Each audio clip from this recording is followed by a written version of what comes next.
But in many ways, the trade war between America and China seems to be about technology transfer of information, stealing of information, who owns it, who wins the technology war. How do we protect ourselves from this inappropriate use of technology, whether it's stolen or whether they simply seek to deploy technologies that they've developed themselves to influence us and our citizens and our way of life and our political processes? We're going to have to get a lot more savvy and careful about how we do business with China around technology. And we're going to have to work much harder to protect our universities and our businesses from intellectual property theft, mostly through cyber hacking, but also using good old-fashioned human intelligence sources as well, in which China is very active. You know, China has for decades been engaged essentially in wholesale property theft from the West of technology, in a way which has been the number one priority of their intelligence services, and to which they have put cyber technology very quickly and very effectively. Even outside of the world of espionage, John, there's also quite blatant techniques that the Communist Party has used when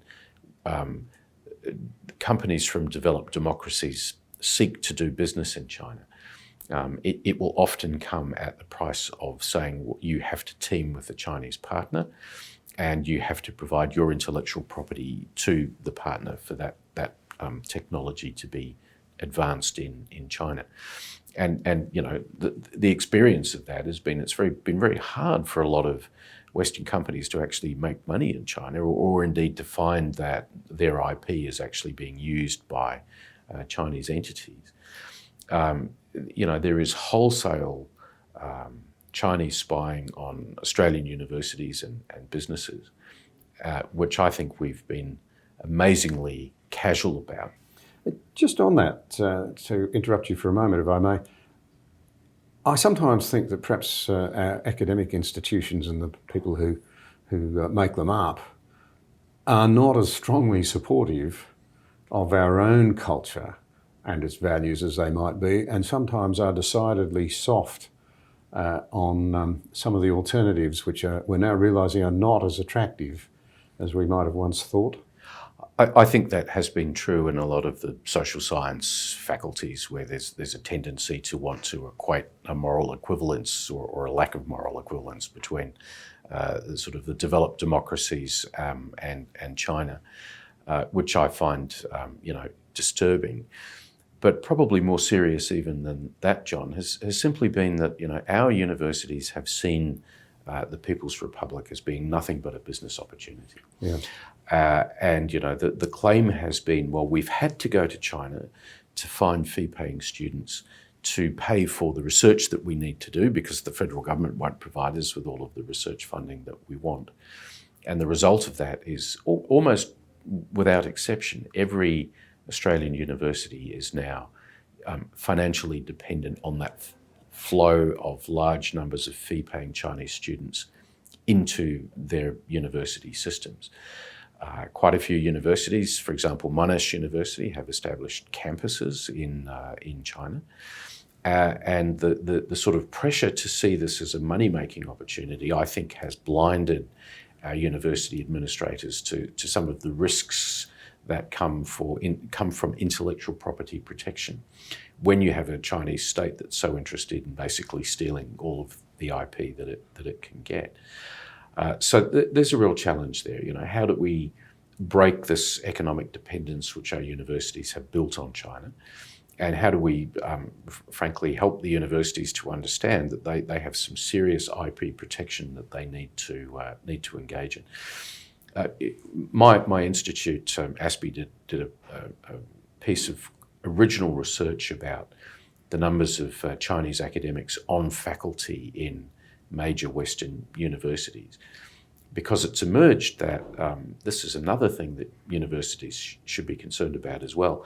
Hiring Chinese faculty without doing enough due diligence to realise that these are people with intelligence connections and links back to the People's Liberation Army And we found that, in fact, two Australian universities, the Australian National University in Canberra and the University of New South Wales in Sydney, are actually in the top 10 globally for having Chinese academics on faculty with undeclared links to the PLA and to Chinese intelligence agencies, which you can track back if you look closely enough at their background. I mean, on this, let me just say, you know, my concern here is with the predatory behaviour of the Chinese Communist Party. It's not with Chinese people, and I think we have to make a very clear distinction about that. But it is the party which is dominating. It's the party which sets intelligence priorities and military priorities. And in Australia, we just have to stop thinking of China as being nothing but economic opportunity, at least if we don't take into account the strategic risk that comes along with being too dependent. There's a couple of really important issues here. One is, I don't think we in Australia stop and think carefully enough about how free we actually are. Not saying we're a perfect society, but my goodness, we've got it good, you know, and we don't want to give that up. And this idea that somehow or other the endless generation of more money is the golden objective overlooks the fact that, as Kissinger put it, if you lose a little trade, you may be able to get it back again somewhere else or renegotiate things.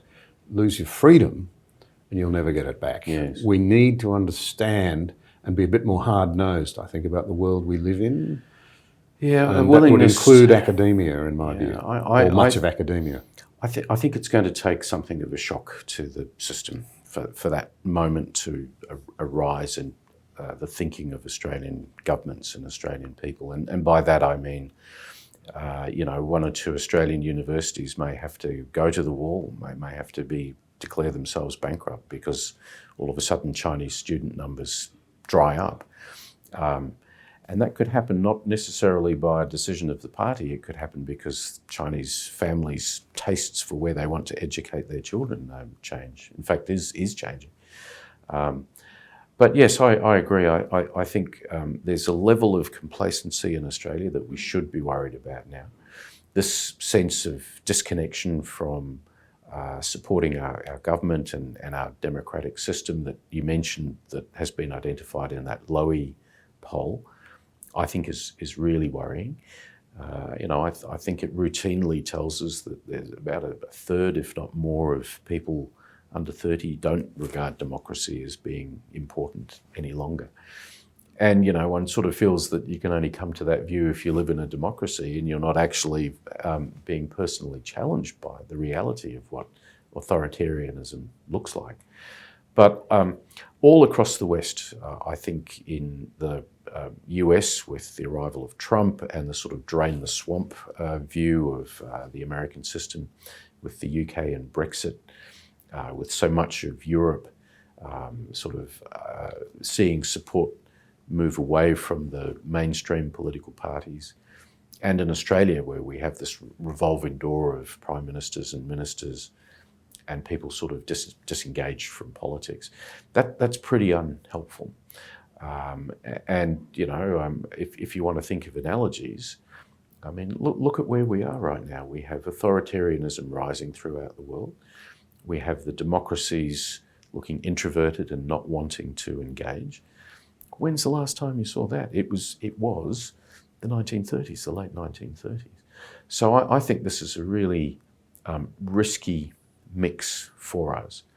And it's quite a change from what we were all talking about 15 or so years ago with the end of history. You know, Francis Fukuyama's argument that every country was going to turn into a liberal democracy. Well, in fact, everything since then has moved in the opposite direction. Authoritarianism is on the rise. The democracies are being challenged. And I think that should give people real concern for prospects for war and peace in coming years. Thank you for watching this episode. We appreciate your support. If you value vital conversations like this one, be sure to subscribe to the channel there and also click the notification bell to stay up to date with new releases.